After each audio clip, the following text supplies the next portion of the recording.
Hello, Isabel. I hope you're enjoying your holidays. I'm just taking a look at your assignment here. You've got three elements, so that's good. Hydrogen, helium, and lithium. Um, so,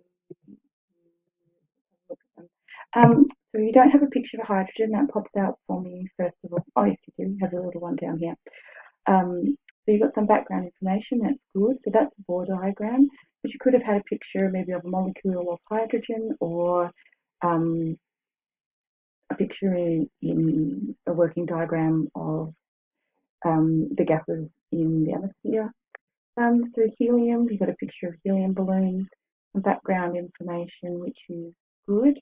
Um, but again, you needed to have a Bohr diagram. So remember those circular diagrams with all the protons and neutrons in the middle and the electrons around the outside? You needed one of those. Um, Lithium, background information is okay. Good picture of lithium. Again, you needed a Bohr diagram. You included some chemical equations, so I'm really happy with that, although perhaps a few of each would be good.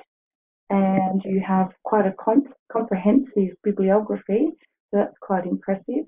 Um, so I'm going to give you, and you had limited time and you handed it in on time, so I'm going to give you a very high. So congratulations and enjoy the rest of your holidays. Bye.